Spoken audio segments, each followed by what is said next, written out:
नमस्कार दोस्तों, स्वागत है आपका टीवी 24 नेटवर्क में और मैं हूं अजय सिन्हा। ऑपरेशन सिंदूर ये सिर्फ नाम नहीं बल्कि जज्बात हैं। जज्बात हर एक भारतीय के, जज्बात उन महिलाओं के जिन्होंने अपने पति को खोया, जज्बात उन बहनों के जिन्होंने अपने भाई को खोया, जज्बात उन माँओं के जिन्होंने अपने बच्चे को खोया। तुमने धर्म पूछकर मारा था ना कि नापाक संदेश जाएगा, भारत के हिंदू और मुसलमानों के दिलों में एक दूसरे के लिए नफरत फैलेगी। तो सुन पाकिस्तान, ये भारत है, तेरे आतंकी अगर धर्म पूछकर मारेंगे तो हम धर्म बताकर ही मुंह तोड़ जवाब देंगे। और ये बताएंगे कि जब देश की बात आती है तो हिंदू मुस्लिम नहीं होता है, तब होता है भारतीय। और आज तुझे ये पता चल गया होगा कि तुझे उधेड़ने वाला कोई और नहीं बल्कि भारत की दो जाबाज बेटियां हैं, जिसमें एक हिंदू व्योमिका सिंह तो दूसरी मुस्लिम सोफिया कुरैशी हैं। और तुझे जवाब मिल गया होगा कि भारत तुझे और तेरे नापाक इरादों को मिट्टी में मिला चुका है। आज हम बात करेंगे भारत की बेटी सोफिया कुरैशी की, जो इंडियन आर्मी में लेफ्टिनेंट कर्नल हैं। आज हम बताएंगे कि भारत की एकता और अखंडता के लिए देश का हर एक नागरिक अपनी जान दांव पर लगा सकता है। सोफिया कुरैशी मूल रूप से गुजरात की रहने वाली हैं। उनका जन्म 1981 में वडोदरा, गुजरात में हुआ। उन्होंने बायोकेमिस्ट्री में पोस्ट ग्रेजुएशन किया है। कई रिपोर्ट से बताया गया कि सोफिया के दादा भी सेना में थे और उनके पिता ने भी कुछ वर्षों तक सेना में धार्मिक शिक्षक के रूप में सेवाएं दी। एक अन्य रिपोर्ट में बताया गया कि सोफिया की शादी मैकेनाइज्ड इन्फेंट्री के एक सेना अधिकारी मेजर ताजुद्दीन कुरैशी से हुई है। उनका एक बेटा समीर कुरैशी भी है। 1999 में उनका सिलेक्शन भारतीय सेना में हुआ था। उन्होंने 1999 में चेन्नई स्थित ऑफिसर्स ट्रेनिंग अकादमी से प्रशिक्षण प्राप्त किया। इसके बाद सोफिया ने सेना में लेफ्टिनेंट के रूप में कमीशन प्राप्त किया। वर्ष 2006 में सोफिया ने कांगो में संयुक्त राष्ट्र शांति स्थापना मिशन में सैन्य पर्यवेक्षक के रूप में सेवाएं दी। वो 2010 से शांति स्थापना अभियानों से जुड़ी रही। पंजाब सीमा पर ऑपरेशन पराक्रम के दौरान उनकी सेवा के लिए उन्हें general officer commanding in chief प्रशंसा पत्र भी मिल चुका है। उत्तर पूर्व भारत में बाढ़ राहत कार्यों के दौरान उनके उत्कृष्ट कार्य के लिए उन्हें सिग्नल ऑफिसर इन चीफ का प्रशंसा पत्र भी मिल चुका है। उन्हें फोर्स कमांडर की सराहना भी मिली है। 2016 में सोफिया सुर्खियों में आई थी। लेफ्टिनेंट कर्नल सोफिया कुरैशी उस समय भी सुर्खियों में आई जब उन्होंने एक बहुराष्ट्रीय सैन्य अभ्यास में भारतीय दल की अगुवाई की थी। तब वो ऐसा करने वाली भारतीय सेना की पहली महिला अधिकारी बन गई थी। इस अभ्यास का नाम एक्सरसाइज फोर्स 18 दिया गया था, जो भारत की ओर से आयोजित उस समय का सबसे बड़ा विदेशी सैन्य अभ्यास था। लेफ्टिनेंट कर्नल सोफिया कुरैशी इस अभ्यास में भाग लेने वाले 18 दलों में मात्र एक महिला अधिकारी थी।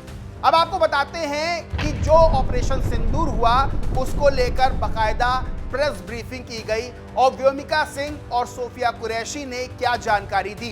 कर्नल सोफिया कुरैशी ने कहा कि 1:05 से 1:30 बजे के बीच ऑपरेशन सिंदूर को अंजाम दिया गया। यह ऑपरेशन पहलगाम के पीड़ितों को न्याय देने के लिए लॉन्च किया गया। पाकिस्तान के 9 टेरर कैंप को पूरी तरह से तबाह कर दिया गया है।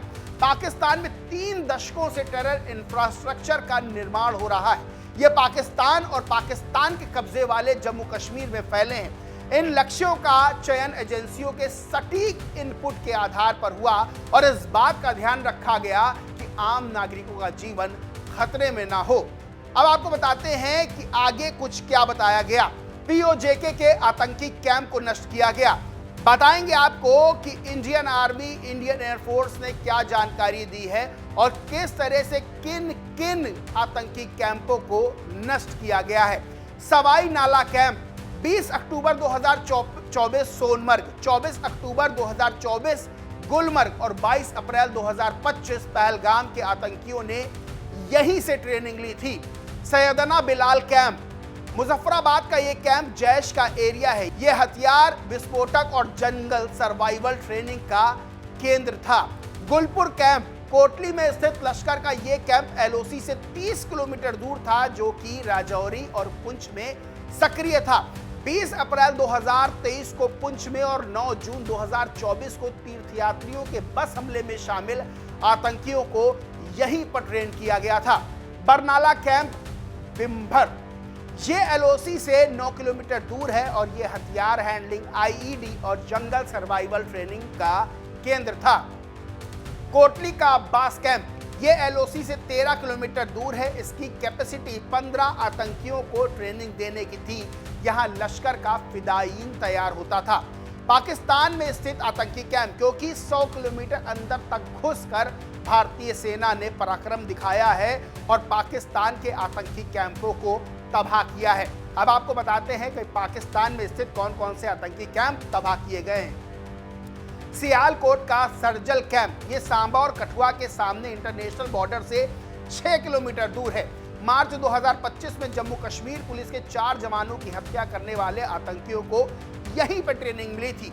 सियालकोट का महमूना जाया कैंप ये इंटरनेशनल बॉर्डर से 12 से 18 किलोमीटर दूर था और हिजबुल मुजाहिदीन का काफी बड़ा कैंप था। ये कठुआ जम्मू कश्मीर क्षेत्र में आतंक फैलाने का नियंत्रण केंद्र था। पठानकोट एयरबेस का हमला इसी कैंप में प्लान और डायरेक्ट किया गया था। मरकज तैयबा मुरीद के कैंप ये कैंप इंटरनेशनल बॉर्डर से 18 से 25 किलोमीटर की दूरी पर है। 2008 में मुंबई हमले के आतंकी अजमल कसाब और डेविड हेडली यहां पर प्रशिक्षित हुए थे। बहावलपुर का मजकल सुभानल्ला कैंप ये इंटरनेशनल बॉर्डर से 100 किलोमीटर की दूरी पर था और जैश का मुख्यालय था। यहां पर भर्ती ट्रेनिंग का केंद्र था। शीर्ष आतंकी यहां पर आते रहते थे। तो इस तरह से पाकिस्तान और पीओके में जो आतंकी कैंप थे उनको नष्ट किया है भारतीय सेना ने और बहुत बड़ा एक संदेश दिया है पाकिस्तान को कि अगर तुम हमारे ऊपर हमला करोगे, तुम अपने आतंकी हमारे यहाँ भेजोगे तो मुंह तोड़ जवाब मिलेगा। एक तरफ भारत में मॉक ड्रिल की ट्रेनिंग चल रही है, मॉक ड्रिल की जा रही है और पाकिस्तान ये सोच रहा था कि अभी भारत में सिर्फ मॉक ड्रिल चल रही है, लेकिन भारत ने बता दिया कि तुम्हारी सोच से हम 10 कदम आगे रहते हैं। तुम मॉक ड्रिल सोचते रह गए और हमने तुमको बता दिया कि आतंकी भेजने का अंजाम होता क्या है। वहीं एक बहुत बड़ा संदेश निकल के गया है भारत की एकता और अखंडता को लेकर कि जब भारत की आन बान शान पर बात आती है तो भारत की बेटियां ही पाकिस्तान को लोहे के चने चबवाने की मादा रखती हैं, ताकत रखती हैं। और एक हिंदू बेटी और एक मुस्लिम बेटी जब मिल जाती है तो भारत की सुरक्षा को, भारत की ऊपर आन बान शान को, भारत के ऊपर किसी भी दुश्मन की नजर उठ भी नहीं सकती है। और ये बात व्योमिका सिंह और सोफिया कुरैशी ने बहुत अच्छे से बता दी है और दोनों ही बहनों को टीवी 24 की तरफ से एक बहुत बड़ा ग्रैंड सैल्यूट भी बनता है। बाकी दोस्तों इस पूरे वीडियो पर आपका क्या कहना है, क्या मानना है, कमेंट करके जरूर बताएं। वीडियो अच्छा लगा तो लाइक करें, कुछ शेयर करें और चैनल को सब्सक्राइब नहीं किया तो सब्सक्राइब करके बेल आइकन जरूर दबा लें। धन्यवाद।